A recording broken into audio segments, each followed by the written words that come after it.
Eh bien, bonjour à tous pour la première vidéo Rise of Nation de la chaîne avec ma voix. Cette fois-là, ça va être un peu différent. Je vais prendre un pays random, je vais éclater tout le monde et on va voir ce que ça donne. On commence tout de suite à démarrer la partie. Alors, ce que je conseille quand on a un petit pays, par exemple la Roumanie, la Suisse, la Serbie et tout, c'est faire 2 usines d'électronique, une usine d'acier et une de moteur. Ensuite, à augmenter ces trucs. En gros, ça vous permet de sortir plus d'électronique, plus de moteur. Et par la suite, vous pourrez gagner plus avec l'électronique que vous vendez. Ce qui vous fera plus d'économies plus vite. Et j'ai un petit conseil pour quand vous achetez des ressources. Achetez une ressource de plus, comme ça, si vos trades sont annulés, ça vous assure d'avoir une réserve.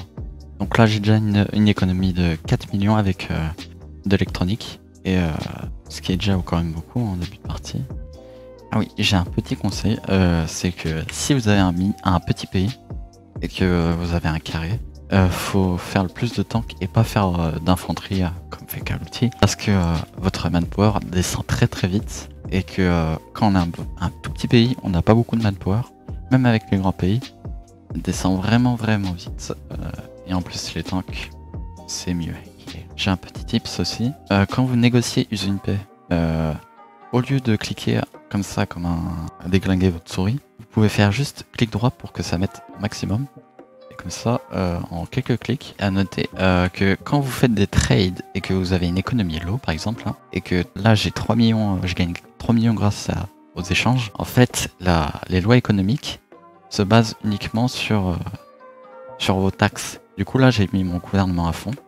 On peut voir que je dépense à peine 1 million pour avoir beaucoup plus de points politiques et beaucoup moins de étoiles éclosion et un peu plus de stabilité. Et j'ai beaucoup plus de technologie. Ce que je conseille vraiment de faire, c'est qu'en début de partie, c'est de mettre son gouvernement à fond et tout, si vous avez une bonne économie.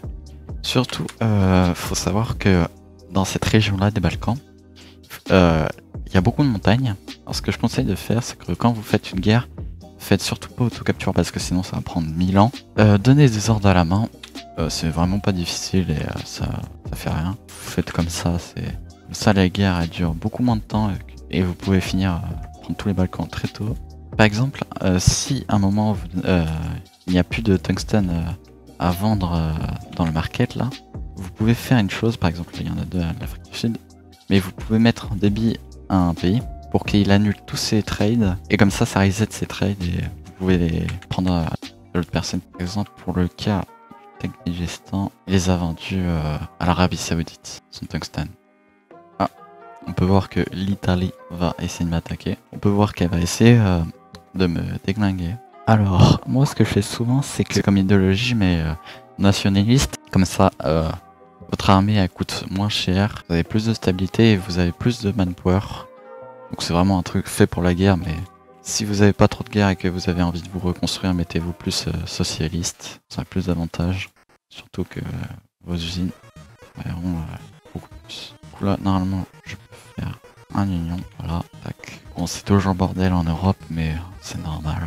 Ah oui, surtout très important, si vous êtes un pays, la première chose à regarder, c'est regarder dans vos lois. Par exemple, des fois vous êtes en volontaire, en limité. Je conseille vraiment d'aller en limité, parce que là votre manpower va beaucoup monter. Si vous êtes en volontaire, vous allez vraiment rien gagner comme manpower, et c'est pas ouf. Italie, Alice, toutes ces trucs. Bon, là je suis dans une game facile, mais il y a 3 scénarios qui peuvent apparaître plus souvent. C'est l'Allemagne qui déglingue presque toute l'Europe, la Russie qui déglingue l'Europe, ou les États-Unis qui arrivent en Espagne, Portugal. C'est une game vraiment très simple. Je pense que là je vais pouvoir déglinguer tout le monde assez facilement.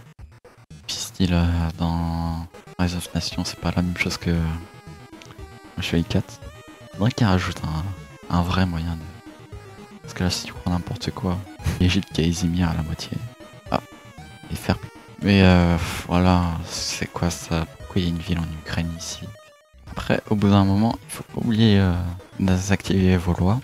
Pour l'instant là ça va encore thermo-économique, mais si vous commencez à avoir du 4 millions d'économie alors que vous pourriez vous faire beaucoup plus, baissez les dépenses de recherche, vous allez gagner beaucoup plus, vous fait beaucoup mieux.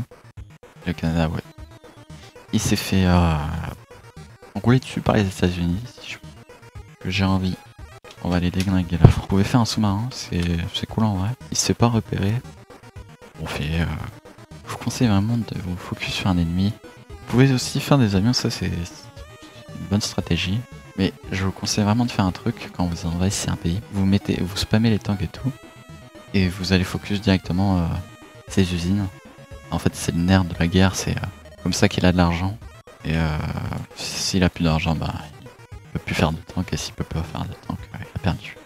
Bon là, il a fait un porte-avions, mais son économie est en train de se faire détruire. C'est pas la meilleure chose que... Donc là, vous inquiétez pas, c'est... la France a plus aucune usine. Plus aucun argent. À part si les USA leur en donnent, elle est fichue normalement, c'est normalement. Après, ce qu'il faut vraiment faire, c'est détruire sa capitale. Ce qu'il faudrait faire. J'ai pas fait un truc, mais j'aurais dû le faire, c'est shooter ces 3 villes et les garder. Si vous voulez vraiment scorcher peu à peu, parce que là, il a scorch des villes qui lui lui rapporté un peu d'argent et tout, ce qui est pas un bon move, je trouve. Bon là il est un peu stupide, hein. Un battleship versus un sous-marin, c'est le sous-marin qui gagne. Surtout quand vous savez cet event là, autoriser le monopole. Faut surtout pas faire ça. Parce que il me semble que si vous faites ça, c'est que vous allez avoir des grosses corruptions et tout, ça va être chiant. Et les corruptions elles vont être... quand vous shootez une capitale et qu'il y a des troupes à côté, en fait l'ennemi va peut-être essayer de faire un truc, c'est stopper votre attaque à la dernière seconde. Pour ça que je conseille toujours de mettre un tank là. Là on a pareil, normalement il va être en low stabilité. Par exemple là il a dû bugger et que son move il a été fait après. Voilà, elle commence déjà à être en low stabilité la France.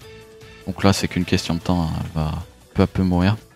Mais si j'aurais voulu vraiment être un bourrin, j'aurais fait plus de tanks. Là il y a les Émirats Arabes Unis qui me demandent un alliance. Je pense que je vais me mettre en alliance avec l'Egypte, qui est juste à côté. Donc là...